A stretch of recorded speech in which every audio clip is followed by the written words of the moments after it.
Shalom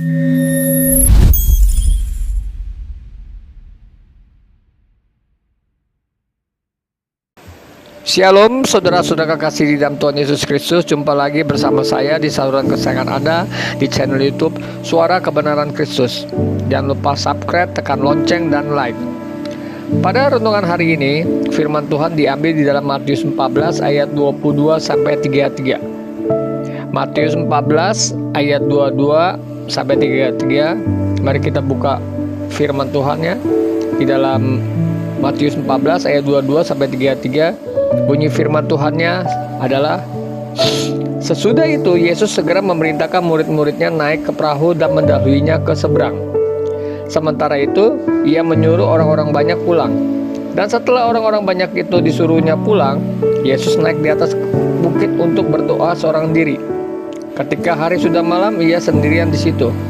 Perahu murid-muridnya sudah beberapa mil jauhnya dari pantai dan diombang-ambing gelombang karena angin sakal. Kira-kira jam 3 malam, datanglah Yesus kepada mereka berjalan di atas air. Ketika murid-muridnya melihat dia berjalan di atas air, mereka terkejut dan berseru, "Itu hantu!" Lalu berteriak-teriak karena takut. Tetapi segera Yesus berkata kepada murid-muridnya, "Tenanglah, aku ini, jangan takut." Lalu Petrus berseru dan menjawab dia, "Tuhan, apabila Engkau itu, suruh aku datang kepadamu berjalan di atas air." Kata Yesus, "Datanglah." Maka Petrus turun dari perahu dan berjalan di atas air mendapatkan Yesus. Tetapi ketika dirasakan tiupan angin, takutlah ia dan mulai tenggelam, lalu berteriak, "Tuhan, tolonglah aku." Segera Yesus mengulurkan tangannya, memegang dia, berkata, "Hai orang yang kurang percaya, mengapa engkau bimbang?" Lalu mereka naik ke perahu dan angin pun reda. Dan orang-orang yang ada di perahu menyembah dia, katanya, "Sesungguhnya engkau anak Allah." Amin.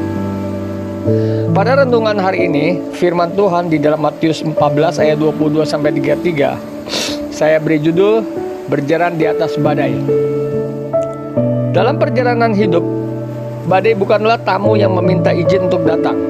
Ia seringkali hadir tiba-tiba berupa krisis keuangan, keretakan hubungan, kegagalan, atau guncangan kesehatan, atau banyak sekali di zaman sekarang ini dia mengalami depresi kehidupan.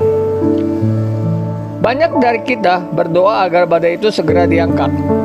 Namun seringkali Tuhan tidak langsung menghentikan anginnya, melainkan memanggil kita untuk berjalan di atasnya. Kisah Petrus dalam Matius 14 ayat 22-33 adalah salah satu gambaran paling kuat tentang bagaimana iman bekerja di tengah realitas masalah yang nyata. Yang pertama, panggilannya di tengah kekacauan. Setelah memberi makan 5.000 orang, Yesus menyuruh murid-muridnya naik perahu mendahulinya ke seberang. Di tengah danau, perahu mereka diombang-ambingkan gelombang karena angin sakal. Dalam kegelapan jam 3 malam, Yesus datang kepada mereka berjalan di atas air. Ketika Petrus menyadari bahwa itu adalah Tuhan, ia tidak hanya ingin menunggu perahu. Ia berkata, "Tuhan, apabila Engkau itu, suruhlah aku datang kepadamu berjalan di atas air." Yesus menjawab singkat, "Datanglah." Pesan pertama bagi kita adalah, mujizat dimulai dari ketaatan pada saat satu langkah kecil. Petrus tidak menunggu laut tenang untuk keluar dari perahu itu. Ia melangkah saat badai masih mengamuk, karena ia mendengar suara Tuhan. Yang kedua, paradoks fokus, yang dimana paradoks fokus itu Yesus atau gelombang. Alkitab mencatat sebuah momen yang luar biasa. Lalu Petrus turun dari perahu dan berjalan di atas air mendapatkan Yesus di dalam Matius 14 ayat 29. Secara logika itu mustahil. Hukum fisika mengatakan manusia akan tenggelam. Namun selama mata Petrus tertuju pada Yesus, hukum iman melampaui hukum alam. Kelemahan manusia Petrus ditopang oleh kuasa ilahi. Namun di ayat 30, coba kita lihat di dalam ayat 30, mencatat titik baliknya. Tetapi ketika dirasakan tiup angin, takutlah ia dan mulai tenggelam. Apa yang berubah? Apakah Yesus menghilang? Tidak. Yesus tidak menghilang. Apakah badainya menjadi lebih besar? Tidak juga. Coba kita lihat badai terus menerus. Tetapi yang berubah adalah fokus Petrus. Saat fokus pada Yesus, Petrus berjalan di atas air. Saat fokus pada angin atau masalah yang kita hadapi dalam hidup ini, Petrus tenggelam di dalam masalah. Yang ketiga, masalah yang menjadi pijakan bukan kuburan. Seringkali kita berpikir bahwa kedamaian adalah absennya masalah. Namun Alkitab mengajarkan bahwa kedamaian adalah kehadiran Tuhan di tengah masalah.